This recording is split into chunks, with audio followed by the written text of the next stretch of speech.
नमस्ते दोस्तों। आज मैं आपको एक ऐसी कहानी सुनाने जा रहा हूँ जो शायद आपकी जिंदगी को सीधा अफेक्ट कर सकती है और आपको पता भी नहीं। 9 अप्रैल 2025 न्यूयॉर्क में सुबह का वक्त है। प्रेसिडेंट ट्रंप एक डॉक्यूमेंट पर साइन करते हैं और उस सिग्नेचर के साथ हजारों किलोमीटर दूर सूरत के डायमंड कटिंग वर्कशॉप्स में, चेन्नई के गारमेंट फैक्ट्रीज में और मुंबई के इलेक्ट्रॉनिक्स एक्सपोर्टर्स की दुकानों पर एक सुनामी आ गई। लेकिन ये सुनामी पानी की नहीं, टैरिफ्स की है। एक झटके में अमेरिकन मार्केट में बेचने वाले हर इंडियन प्रोडक्ट पर 36% टैक्स लग गया।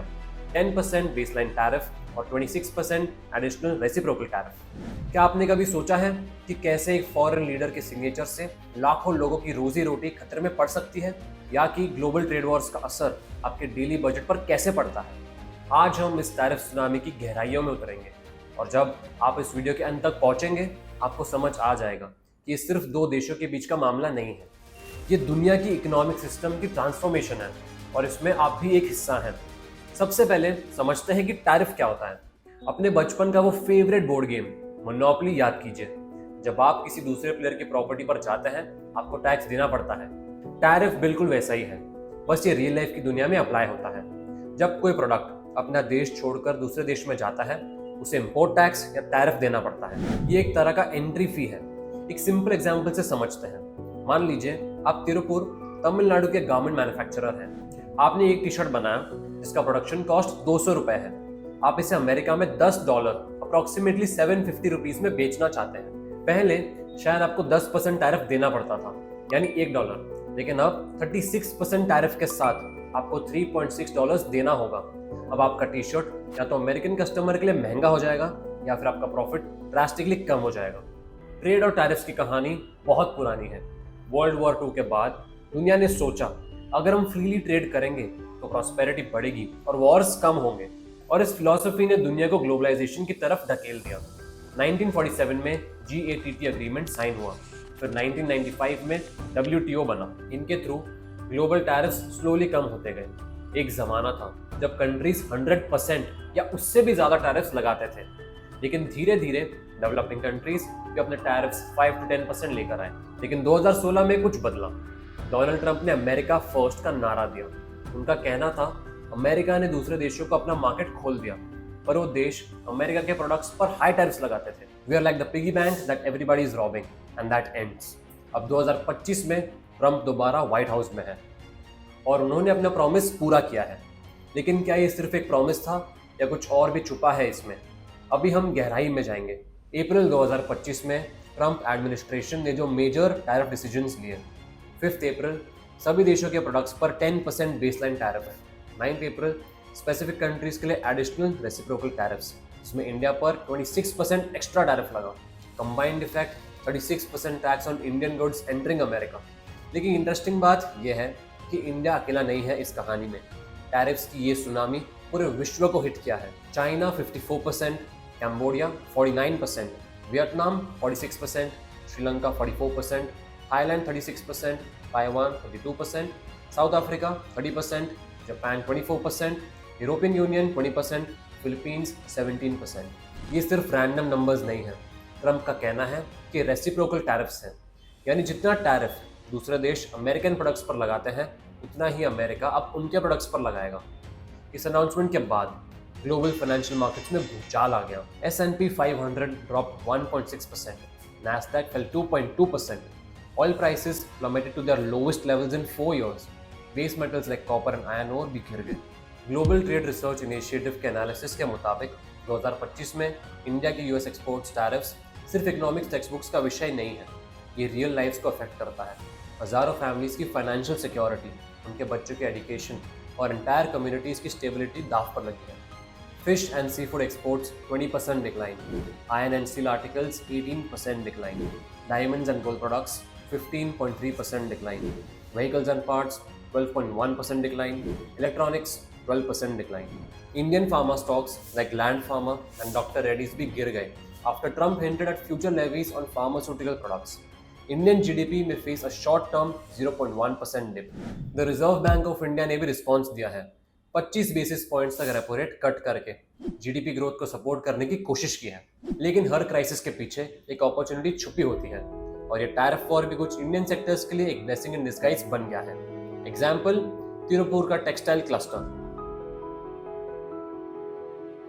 वहां का मूड सरप्राइजिंगली पॉजिटिव है। चाइना, वियतनाम और कैम्बोडिया के कपड़ों पर यूएस ने हमसे भी ज्यादा टैरिफ लगाया है।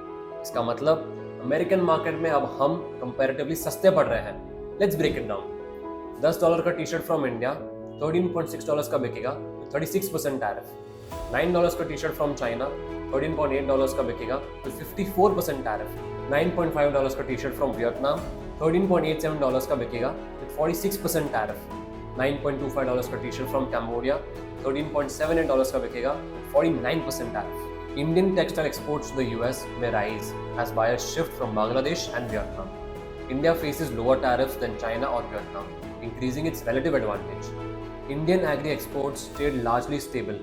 Pharmaceutical sector को भी अभी तक रिलीफ मिली है, ये largely tariff से exempt है। इंडिया दुनिया का लार्जेस्ट जेनेरिक मेडिसिन सप्लायर है। अमेरिका को भी पता है कि उनके हेल्थ केयर सिस्टम के लिए इंडियन मेडिसिन कितनी इंपॉर्टेंट है। China faced the most substantial tariff impact, with combined tariffs reaching 54% on its exports to the US. In retaliation, China imposed a 34% tariff on US goods starting April 10, 2025. With limited options, China considered strategies such as minor currency depreciation, trade diversification, subsidies for affected industries, boosting domestic demand, imposing export controls on rare earth materials vital to US technology and defense sectors. इस tariff war को सिर्फ India US relations के context में देखना incomplete होगा। ये actually global trade war का हिस्सा है। The escalating situation has raised fears of a new global trade war 2.0 with potential impacts on global growth. In response to the US tariffs, the European Union and China filed complaints at the WTO. Several countries implemented or considered countermeasures. President Trump threatened an extra 50% tariff on Chinese imports if China did not withdraw its retaliatory measures.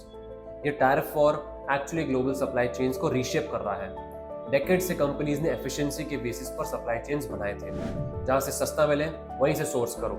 लेकिन अब philosophy बदल रही है। अब concept आ गया है friend shoring का, यानी ट्रस्टेड एलाइज से ही गुड सोर्स करना। ब्राजील, इजिप्ट और सिंगापुर जैसे देश पोटेंशियली बेनिफिट कर सकते हैं as trade realignments open new opportunities for their exports. Investors ने गोल्ड और बॉन्ड्स को सेफ हेवन्स के रूप में चूज किया है।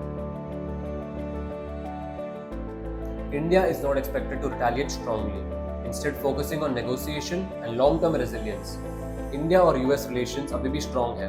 दोनों countries bilateral trade agreement पर काम कर रही हैं और उम्मीद है कि 2025 की ऑटम तक इसका पहला फेज कंक्लूड हो जाएगा। इंटरनेशनल रिलेशंस एक कॉम्प्लेक्स चेस गेम की तरह है। ट्रेड सिर्फ एक एस्पेक्ट है, सिक्योरिटी पार्टनरशिप्स, टेक्नोलॉजी शेयरिंग और जियोपॉलिटिकल अलायंसेस भी इक्वेशन का हिस्सा है। अब सवाल ये है कि आगे क्या होगा और आप क्या कर सकते हैं। अगर आप बिजनेस ओनर हैं, स्पेशली एक्सपोर्ट बिजनेस में, और डाइवर्सिफिकेशन की है, यूएस मार्केट पर 100% डिपेंडेंट ना रहें। इन्वेस्टर्स के लिए सेक्टर्स को केयरफुली असेस करें। Pharmaceutical companies, textile manufacturers with diverse markets और domestic focused businesses relatively safer हो सकते हैं। आम पब्लिक के लिए इंपोर्टेड प्रोडक्ट्स के प्राइसेस चेक करें। अगर आप लग्जरी गुड्स, इलेक्ट्रॉनिक्स या ब्रांडेड आइटम्स खरीदने का प्लान बना रहे हैं, स्पेशली यूएस ब्रांड्स के, प्राइसेस बढ़ सकते हैं। लॉन्ग टर्म फाइनेंशियल प्लानिंग में इन फैक्टर्स को कंसिडर करें। इंडिया एज अ नेशन के लिए ये शायद एक अपॉर्चुनिटी है अपने मैन्युफैक्चरिंग सेक्टर को स्ट्रेंथन करने की। मेक इन इंडिया को रियल पुश मिल सकता है, specially in high value sectors. Tariff Wars में यूजुअली कोई विनर नहीं होता। हिस्ट्री दिखाती है कि अल्टीमेटली सबको कॉम्प्रोमाइज करना पड़ता है, लेकिन जो अडेप्टेबल है, जो क्रिएटिविटी से चैलेंजेस फेस करते हैं, वो कम इफेक्ट होता है। दोस्तों, आज हमने देखा कि कैसे एक foreign policy decision thousands of kilometres दूर लोगों की जिंदगी को अफेक्ट कर सकता है। हमने देखा कि कैसे ग्लोबल ट्रेड एक कॉम्प्लेक्स वेब है, इसमें सब कुछ इंटरकनेक्टेड है। लेकिन इंडिया ने पहले भी कई चैलेंजेस फेस किए हैं और हर बार अडेप्ट किया है, इवॉल्व किया है। 1991 इकोनॉमिक क्राइसिस के बाद हमने लिबरलाइजेशन एम्ब्रेस किया। 2008 ग्लोबल फाइनेंशियल क्राइसिस के टाइम इंडिया रिलेटिवली स्टेबल रहा। ग्लोबल ट्रेड लैंडस्केप बदल रहा है, लेकिन अपॉर्चुनिटीज भी क्रिएट हो रही है।